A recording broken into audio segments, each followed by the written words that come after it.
بسم اللہ الرحمن الرحیم۔ ویڈیو لیکچر کے حوالے سے سیکنڈری کامرس کمرشل جغرافی چیپٹر 5 چل رہا ہے اور اس میں لیکچر 9 ہے۔ Chapter 5 soil of Pakistan, Pakistan کی زمین۔ تو زراعت کے لیے زمین سب سے زیادہ اہم ہے، ایگریکلچر کے لیے soil is the most important. Fertile soil اور اس میں مختلف جو ایلیمنٹس جو ہوتے ہیں اس کے ساتھ اگر سوائل ہو تو پھر وہ جب پروڈکشن اس میں جو کلٹیویشن بہت زبردست ہوتی ہے، تو اس لیے جو ہے soil is the most important for the agriculture. Pakistan is the agriculture country and most of the portion of national income depend upon the agriculture income. Pakistan کی قومی آمدنی کا بیشتر حصہ جو ہے وہ زراعت پر جو ہے ڈائریکٹلی اور انڈائریکٹلی مشتمل ہوتا ہے، تو اس لیے soil is the most important. What do you mean by soil? Soil کہتے کس کو ہیں؟ Definition: soil is the upper portion of the earth which is composed of different thin rock or particles, is helpful in the growth of vegetation and plantation is called soil. soil زمین کا وہ اوپر والا حصہ ہے جو چٹانوں کی ٹوٹ پھوٹ سے، بارش کی وجہ سے جو سیلاب آتا ہے اس سے، مٹی سے، اور ہوا میں نمی اور ہوا کی جو جھکڑوں کو اڑا کر جو مٹی کے ذرات لے جاتی ہے ان سے جو ہے وہ اپر لیئر آف ارتھ وہ سوائل کہلاتی ہے۔ اور یہ سوائل جو ہے وہ گروتھ آف ویجیٹیشن یعنی پلانٹیشن اور زراعت کے لیے بہت زیادہ اہمیت کی حامل ہوتی ہے۔ As a great difference in found in these soil of various areas of our countries, so we can divided into two. ہماری ملک کی جو زمینیں ہیں وہ اس میں مختلف جب بہت ہی فرق پایا جاتا ہے، کہیں کی مٹی لال ہے، کہیں کی مٹی بھوری ہے، کہیں کی مٹی جو ہے وہ کالی ہے، کہیں کی مٹی جو ہے چکنی ہے،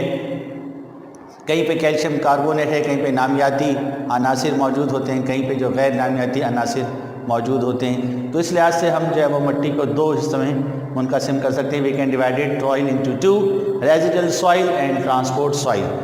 ایک تو وہ بقیہ مٹی کہلاتی ہے جو مٹی اڑ جاتی ہے یا جب سیلاب سے چلی جاتی ہے ادھر ادھر جو ہے، تو وہ جو باقی رہ جانے والی مٹی ہے وہ ریزیڈول جو ہے وہ سوائل کہلاتی ہے۔ اور ایک ٹرانسپورٹڈ سوائل جو ہے وہ پہاڑوں سے جو سیلاب بارش کے پانی سے سیلاب آتا ہے اور جو ہے خوب زیادہ بارش ہو جانے کی وجہ سے دریاؤں میں طغیانی کی وجہ سے جو سیلاب آتے ہیں قریب کے علاقوں میں، تو اس کے ساتھ بہت پریشر سے پانی ہوتا ہے، وہ مٹی جو ہے زمین کی لیئر کو لے جاتا ہے اور دوسری جگہ مٹی جو منتقل ہو جاتی ہے۔ ہواؤں کی جھکڑوں سے جو ہے وہ مٹیاں خشک موسم میں چل اڑتی ہیں اور دوسری جگہ جو ہے وہ منتقل ہو جاتی ہیں، تو وہ جو ہے وہ ٹرانسپورٹ سوائل کہلاتی ہے۔ تو ایک باقی رہ جانے والی سوائل ریزیڈول سوائل، ریزیڈول معنی بقیہ ہوتا ہے، جو اکاؤنٹنگ میں بھی آپ پڑھتے ہوں گے، اسکریپ ویلیو، ریزیڈول ویلیو، اور جو ہے ٹرانسپورٹڈ سوائل منتقل ہونے والی مٹی۔ What are the basic components of soil? Soil کے بنیادی جو عناصر کیا ہیں؟ ایک تو ہے وہ سوائل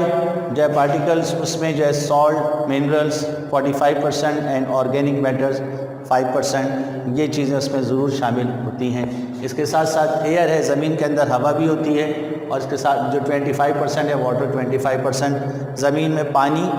ہوا اور یہ نامیاتی عناصر ہیں، نمکیات ہیں اور معدنیات ہیں، یہ شامل ہوتی ہے۔ تو تین چیزوں سے مل کر زمین بنتی ہے۔ اب نامیاتی عوامل میں جو بہت سارے عوامل ہوتے ہیں۔ اب یہ what are the kinds of soil found in Pakistan? Pakistan میں جو مٹی پائی جاتی ہے وہ کتنے قسم کی ہے؟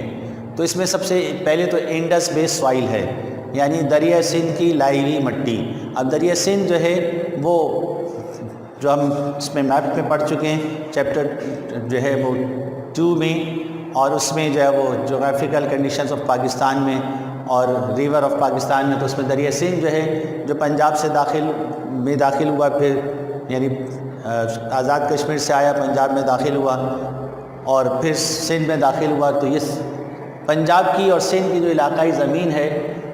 وہاں یہ انڈس جو بیس سوائل کہلاتی ہے۔ اپر انڈس، لوور انڈس، اس کے قریب کی جو زمین ہے اپر انڈس سوائل اور لوور انڈس سوائل مٹی کہلاتی ہے۔ اس میں کیلشیم کاربونیٹ زیادہ ہوتا ہے اور آرگینک جو چیزیں ہیں وہ کم ہوتی ہیں۔ اب یہ بھی 3 قسم کی ہیں، جو انڈس سوائل ہے یہ بھی 3 قسم کی ہے۔ ایک کو بنگر سوائل کہتے ہیں، بونگر سوائل، یہ جو زمین ہے بہت زیادہ زرخیز ہے، بہت زیادہ زرخیز ہے، اور جو ہے وہ دریا کی لائی ہوئی مٹی ہے، اس لیے پنجاب میں، پشاور میں اور بنو میں، مردان میں اور سندھ کے علاقوں میں، یہ جو اس کے قریب دریا سندھ کے قریب کے علاقے ہیں وہاں یہ پائی جاتی ہے، اور بھی بہت زیادہ زرخیز زمین ہے، اور یہاں پہ مختلف قسم کی کاشت کی جاتی ہیں، جس میں جو ہے وہ گندم ہے، کپاس ہے، چنا ہے اور جو ہے چاول ہے، یہ چیزیں کاشت ہوتی ہیں۔ پھر کھدر سوائل، اس میں جو آرگینک جو میٹر ہیں وہ کم ہوتے ہیں، سالٹ کم پایا جاتا ہے، لیکن اس میں مختلف جو پاکستان کے دریا ہیں، چھوٹے چھوٹے دریا ہیں، دریائے راوی، بڑے بڑے جو ہیں چناب، چیلم، اس طرح جو دریا کابل اور دریا ساوان، اس طرح جو سارے جو دریا ہیں پاکستان کے چھوٹے چھوٹے دریا، ان کے قریب کی زمین جو ہے یہ جو ہے وہ کھدر سوائل ہوتی ہے، اور جو سالانہ بارش ہوتی ہے، بارش کی جو مقدار بڑھ جاتی ہے تو سیلاب جو ہے نما ہوتے ہیں، تو اس سیلاب سے جو ہے بنتی ہے، اور سیلاب سے دریا کی زمین سے مٹی جو ہے سائڈوں میں چلی جاتی ہے، تو یہ بہت ہی یہ بھی جو ہے بہت زیادہ زرخیز مٹی ہوتی ہے۔ انڈس ڈیلٹا سوائل، جو انڈس جو ہے سندھ میں آگے ڈیلٹا بناتا ہے اور جب پھیل جاتا ہے، اور وہ جو ہے انڈس ڈیلٹا سوائل کہلاتی ہے، اور یہ بھی جو ہے جو سیلاب سے جو ہے بنتی ہے، سیزنل جو سیلاب ہے، موسمی سیلاب، اس سے جو ہے یہ مٹی بنتی ہے۔ اس میں سالٹ، نمکیات زیادہ ہوتا ہے، اور کلے یعنی یہ بہت زیادہ چکنی ہوتی ہے، تو یہ بھی کاشت کے لیے بہت زیادہ بہترین ہے۔ پھر ماؤنٹین سوائل، جو پاکستان کے شمالی مشرقی اور مغربی جو پہاڑ ہیں، پہاڑی سلسلہ ہے، اس پہ جب برسات ہوتی ہے تو یہ برسات سے جو مٹی جو ہے وہ پہاڑی مٹی جو زمین میں آتی ہے، اس میں جو ہے کچھ تودے بھی گرتے ہیں، اور وہ زمین جو ہے وہ اپنے ساتھ نیچے لے کر آتی ہے یہ بارش کے پانی سے۔ تو یہ ہائیلی ماؤنٹین جو ہے وہ ناردرن اور ویسٹرن، اس میں آرگینک میٹر بھی ہوتے ہیں، چونکہ اس میں جو ہے وہ مختلف قسم کے جانور بھی جو اس میں دب جاتے ہیں جب چٹانیں گرتی ہیں اور سیلاب سے آتے ہیں، تو اس میں آرگینک بھی ہے، اور کیلشیم کاربونیٹ بھی بہت زیادہ کیلشیم کاربونیٹ پایا جاتا ہے، اور یہ کلٹیویشن کے لیے یہاں کی جو زمین ہے یہ ڈیپینڈ کرتی ہے کس پر، یعنی اس کی کاشت جو ہے بارش پر ڈیپینڈ کرتی ہے۔ جس طرح جو ہے وہ ہمارا جو پوٹھوہار ہے وہ یعنی پلیٹو جو ہے وہ پلیٹو، اس میں بھی جو زمین ہے وہ بھی یہی زمین کہلاتی ہے، اور اس میں جب سب یہاں پہ جو کلٹیویشن ہے یعنی زراعت جو ہے وہ انحصار کرتی ہے بارش پر، بارش ہوگی تو پھر جو ہے وہ کلٹیویشن ہوگی، کیونکہ ان ایون لینڈ ہے، اس میں جو ہے وہ جو اکوپمنٹس آف کلٹیویشن ہے that can not be use, وہ استعمال نہیں ہو سکتے، اس لیے جو ہے وہ رین پہ زیادہ جو استعمال جو ہے انحصار کرنا پڑتا ہے۔ سینڈی ڈیزرٹ سوائل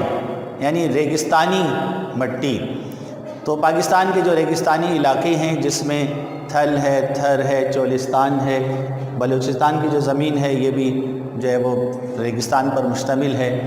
چونکہ بارش کم ہوتی ہے، خشک ہے، موسم بھی ڈرائی ہے، تو یہ مٹی جو ہے ہوا کے جھکڑوں سے تیز، کھلی فضائیں، تو ہوا کے جھکڑ بھی تیز ہیں، تو اس سے جو بننے والی مٹی ہے وہ سینڈی ویسٹرن سوائل کہلاتی ہے۔ یہ زیادہ تر ویسٹ آف بلوچستان ہے، تھر، تھل اور چولستان کے علاقوں میں پائی جاتی ہے۔ یہ مٹی بھی بہت زیادہ زرخیز ہوتی ہے، کاشتکاری کے لیے بہت ہی زیادہ مناسب ہے، لیکن جو ہے وہ بدقسمتی یہ ہوتی ہے کہ ان علاقوں میں پانی جو ہے یہ موجود نہیں ہے، اور پانی اگر یعنی زمین کے اندر بھی اگر جو ہے وہ ڈرلنگ کرتے ہیں اور جو ہے وہ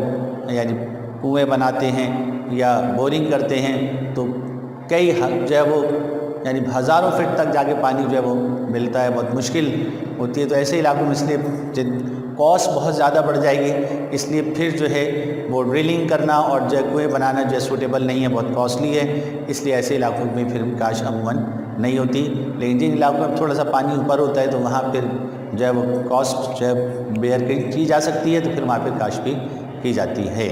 تو بلوچستان کی ایسی زمین جو ہے وہ سینڈی سوائل کہلاتی ہے۔ تو یہ پاکستان کے سوائل سے متعلق جو سوال آ سکتا ہے امپورٹنٹ ہے، اس کو دیکھ لیں، یاد کر لیں، باقی انشاءاللہ اگلے لیکچر میں۔ السلام علیکم۔